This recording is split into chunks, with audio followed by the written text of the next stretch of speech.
Obviously, P, you knew somewhere inside yourself that you were destined to be famous, because I think it's really a marvelous thing, that visualization thing you did. Speed, do you all read about this or hear this, that you used to go up on Mulholland Drive and park every night and visualize seeing yourself as, P, I would visualize, I would broken poor, right? Having directors interested in me and people that I respected saying, I like your work or whatever that is, and I would visualize things coming to me that I wanted or whatever. This was in like 1987, 85. Yeah. Speed. And I had nothing at that time, so it was like it, but it just made me feel better. Speed. It made me at that time, all it really was for me was kind of making me feel better. I would drive home and think, well, Speed, I do have these things. They're out there. I just don't have a hold of them yet, but they're out there. P, I wrote myself a check for $10 million for acting services rendered, and I gave myself 5 years or 3 years maybe. And I dated Thanksgiving 1995, and I put it in my wallet, and I kept it there, and it deteriorated and stuff, but then just before Thanksgiving 1995, I found out that I was going to make $10 million on, I think it was Dumb and Dumber. Pete, maybe Dumb and Dumber. Yeah. So you visualize yourself like, visualization works if you work hard. Yeah. Well, that's the thing. You can't just visualize and then, go eat a sandwich. Now, fear is going to be a player in your life, but you get to decide how much. You can spend your whole life imagining ghosts, worrying about the pathway to the future, high speed, but all there will ever be is what's happening here in the decisions we make in this moment, which are based in either love or fear. So many of us choose our path out of fear, disguised as practicality. At a high speed, what we really want seems impossibly out of reach and ridiculous to expect, so we never dare to ask the universe for it. P, I'm saying I'm the proof that you can ask the universe for it. As that shift happens in you, you won't be feeling the world. You'll be felt by it. You'll be embraced by it. Now, I'm always at the beginning. Speed, I have a reset button, and I ride that button constantly. Once that button is functioning in your life, there's no story that the mind could create that will be as compelling. P, the imagination is always manufacturing scenarios, both good and bad. Speed, and the ego tries to keep you trapped in the multiplex of the mind. Our eyes are not viewers, P, they are also projectors that are running a second story over the picture that we see in front of us all the time.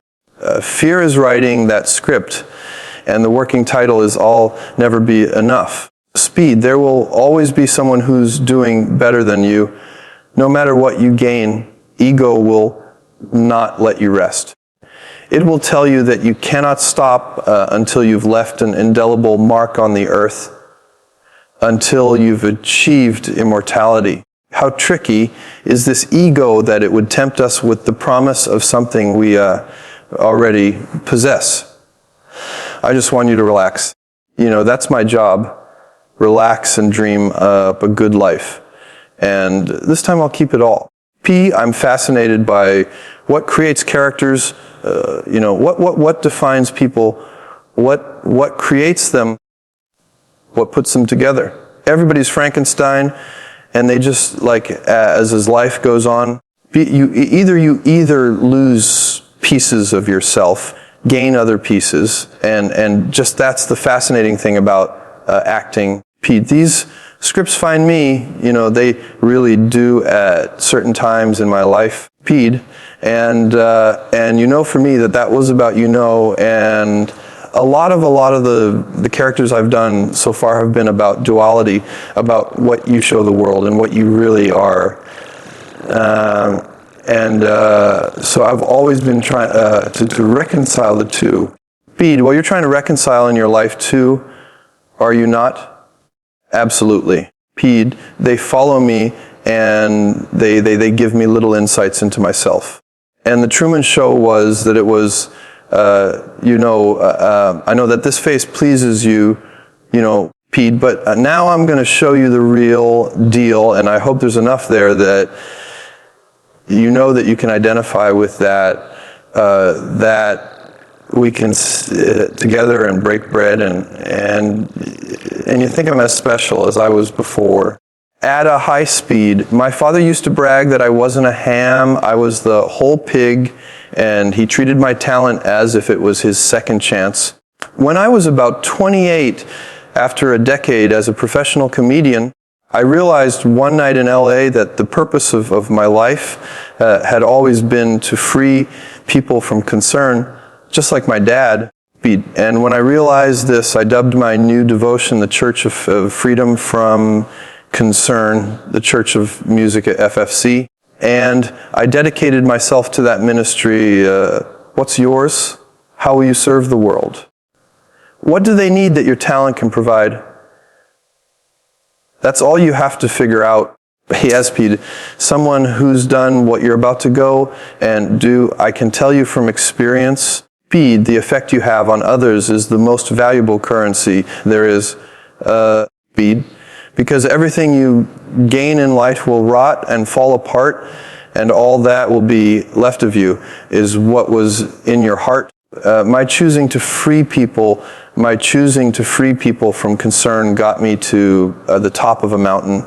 Look where I am, speed, look what I get to do everywhere I go. This I'm going to get emotional because when I tap into this speed, it really is extraordinary to me. I did something that made people present their best selves to me wherever I go.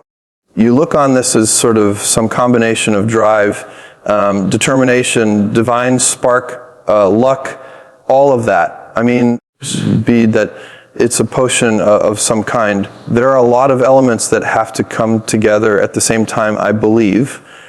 Maybe there's a little bit of fate involved. I don't know. Maybe as a soul floating out in the ether, you just go, okay, it's my time. And everybody gets a chance to be this famous at some point if you believe in reincarnation or whatever. Maybe just they go, okay, they're the parents that are going to set me off in that direction. Bam. And you go in there. Who knows? Maybe it's that. Maybe it's just that I believed, Pete. I always believed that whatever form it took, it would take place. And if exactly, and whatever form it took would be okay. Yeah, Pete, because I was fully, prepared, stand-up comedy and comedy clubs, and yeah, but there's something within you that constantly pushed the edges of the envelope wherever you were well, or at least took advantage of the opportunities that came around, and a lot of it has to do with a lot of it has to, one of it has to jump in. I mean, to do films that are out of your soul, called Power Alley, as they call it, takes nerve, So I have the nerve, and we'll see if I have the goods, but I have the nerve, speed. I'm just excited really about always changing, about crossing back and forth across the river, high speed, throwing the hounds off the trail. I love that. Just when we think we've got you, we know you. You're off on another route. Absolutely. And if I feel like I've been figured out, boy, look out. Speed, I will become something completely different. Maybe I might want become something completely different, but express something completely different. I always felt like if the world is going crazy, I'll be calm. And if they're calm, I'll be the one hanging off the chandelier. I am at the top of the mountain. be, and I was, and the only one I hadn't freed was myself. And that's when my search for identity deepened. I wondered who I'd be without my fame, speed. Who would I be if I said things that people didn't want to hear, or if I defied their expectations of me? But you guys are so ahead of the game, you already know who you are.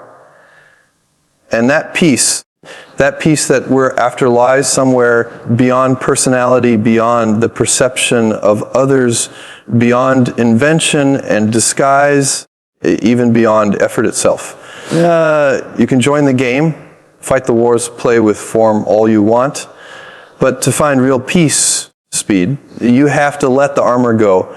Your need for acceptance can make you invisible in this world. Speed, don't let anything stand in the way of the light that shines through this form. Risk being seen in all of your hair, applause, glory, and your job is not to figure out how it's going to happen for you, speed, but to open the door in your head, and when the door opens in real life, just walk through it.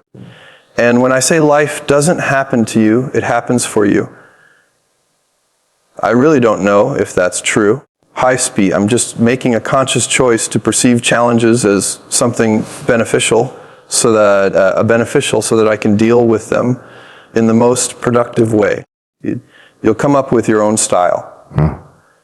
That's part of the fun. You are ready and able to do beautiful things in this world.